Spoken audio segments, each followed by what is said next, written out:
नवी मुंबईमध्ये गरजेपोटीचा प्रश्न सोडवण्यासाठी शिवसेनेचे उपनेते विजय नाहटा हे माध्यमातून प्रयत्न करतात आणि राज्याचे मुख्यमंत्री एकनाथ शिंदे लवकरच प्रकल्पग्रस्तांसाठी एक महत्त्वाचा निर्णय जो आहे शासन निर्णय जाहीर करणार आहे। त्यामुळे प्रकल्पग्रस्तांसाठी एक मोठी जी लढाई शिवसेनेच्या वतीने लढवली जाते। सर, प्रकल्पग्रस्तांसाठी जो शासन निर्णय जरी जाहीर काढला पण त्यातल्या त्रुटी दूर करण्याचा प्रयत्न तुमच्या माध्यमातून होताना दिसून येत आहे।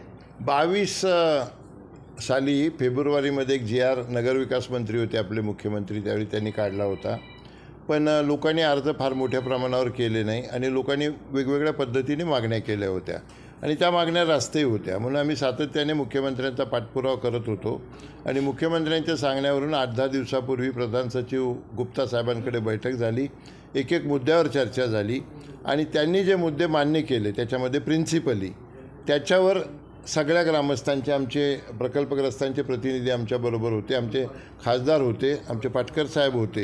त्याच्यामध्ये महत्त्वाचे मुद्दे आम्ही असे मांडले आहेत की पूर्वी तुम्ही असं म्हणायचं की फक्त रहिवासी कामासाठी जे आहे तेवढंच आम्ही मंजूर करू, रेग्युलराईज करू।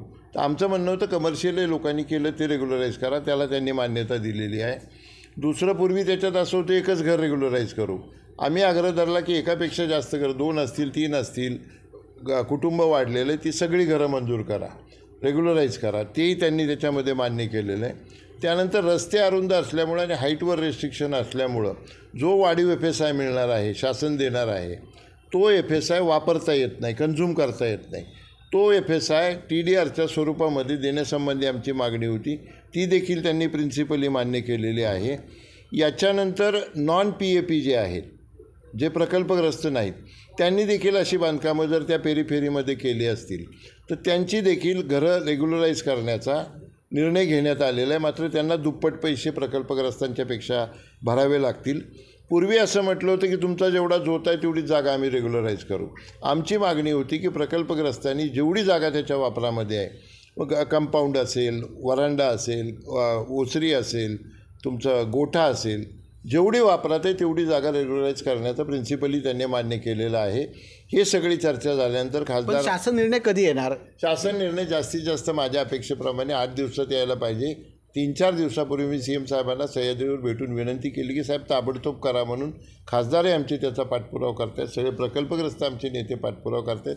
येणाऱ्या आठवड्यामध्ये निर्णय होईल असं अपेक्षित आहे। सर, जसं मंदा म्हात्रेंनी म्हटले की मी गरजेपोटी प्रश्न त्यांनी काहीच केलं नाही, हे माझं स्पष्ट मत आहे। 10 वर्षात त्यांनी प्रकल्पग्रस्तांसाठी काही केलं नाही। आता आम्ही केलेल्या प्रयत्नाला फळ मिळणार आहे, त्याचं क्रेडिट आहे, त्या बिळावर नागोबा आपण म्हणतो तसा त्यांचा प्रयत्न आहे। त्याच्यासाठीच मी तुम्हाला बोलवलं की आम्ही त्यांना क्रेडिट घेऊ देणार नाही। त्यांची नेहमीची सवय की दुसऱ्यांनी केलेल्या कामाचं प्रेसच्या माध्यमातून क्रेडिट घ्यायचं। आमचं क्रेडिट आहे, आमच्या प्रकल्पग्रस्तांचं क्रेडिट आहे, त्यांचा 1 नव्या पैशाचं याच्यात कॉन्ट्रीब्युशन नाही। त्यांना यातली तांत्रिक शून्य माहिती आहे, ABCD माहिती नाही, त्यांनी क्रेडिट घेण्याचा प्रयत्न ज्या फोटोमध्ये आपण बघितलं तो फोटो नगरविकास खात्याचा बाबा आदमच्या जमान्यात, त्याच्यामध्ये तुमचे जे 2 नगरसेवक त्यावेळी बाबा आदमच्या जमान्यात, त्यावेळी शिवसेना एकत्र होती तेव्हाच आहे ते महाविकास आघाडीच्या वेळेत।